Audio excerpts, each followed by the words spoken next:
Hi, Guy Hammond, Strength and Weakness Ministries. We're here to prove that you can love the LGBTQ people in your life without compromising biblical truth. Getting a lot of great questions in. Thank you for sending those.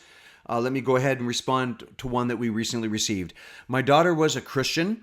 She fell away and has been in a same-sex relationship. She talked about marriage, and I don't know what to say. I'm going to be there for my daughter if she does get married, but I am in shock. I don't know how to feel. I pray, yet my heart is breaking. Am I the only one?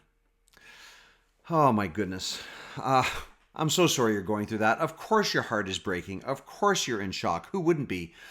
There's a couple of problems here that you're really working through. Number one, you worked hard as a Christian parent to pass your faith on to your child, and for a period of time, your daughter was living like a faithful Christian woman. But she has left the faith and is now involved and enmeshed in this gay relationship. Of course, this is so difficult for you as a parent to go through, and you know, when I see parents go through this, I recognize that they feel like a bomb has gone off in the middle of their lives, and they're trying to figure out how on earth are we going to put the pieces back together again. No one will know the amount of tears you have shed, the amount of hours you have spent on your knees in prayer for your child. You're going through a really, really difficult time. So let me offer just a couple of thoughts here as you move forward. First of all, I would say this. We have to respect your daughter's right as a young adult woman to be able to make her own choices in the direction that she's going to go with her life. God is such a gentleman. He doesn't force any of us to follow him. He hopes we will, of course, but like God, we have to acknowledge the right of everyone, including our children, to make choices for their lives, to move forward with their own path. And a lot of times for parents, that's going to be heartbreaking because our children are often not going to make the choices we want them to make. That's number one. Number two, I think it's going to be really important for you to lean in on having a healthy, loving, kind relationship with your daughter. I think that's going to be the most important thing.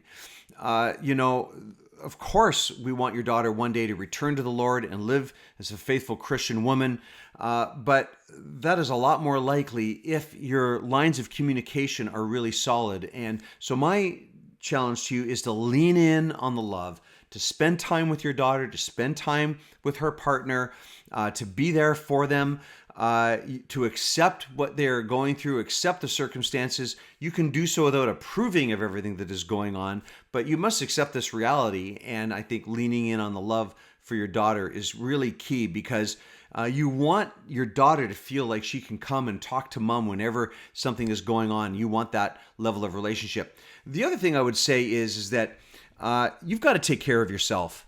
You know, Satan will try to use this as a time for you in the midst of this perplexity to be discouraged and overwhelmed and maybe even pull away from God. Don't let that happen. Take care of yourself.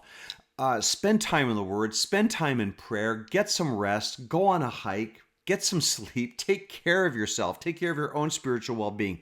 That is really important. And if you're married, if there's ever a time for you to have a strong, healthy, loving relationship with your husband, then this is it. This is not a time for mom and dad to be fighting and arguing and pointing fingers. Well, you should have said this and you should have done that and this is your fault. Please don't go there.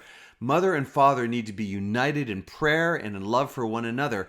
If there's ever a time where parents need to have a solid, loving, faithful, godly marriage and relationship, this is it.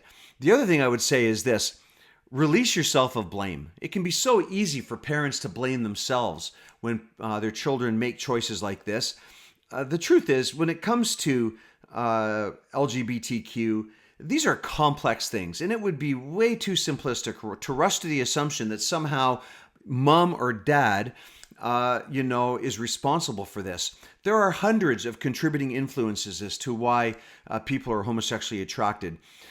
So it would not be fair for you to blame yourself. Were you the perfect parent? Of course you weren't, but there is no such thing. And let me offer this idea. You know, there was a time in world history when God only had two kids to worry about, Adam and Eve, and he couldn't keep them straight, okay? So don't be too hard on yourself. We are here for you. We're praying for you, and please come and join our support group. We can be a real encouragement to you. Thanks for asking the question.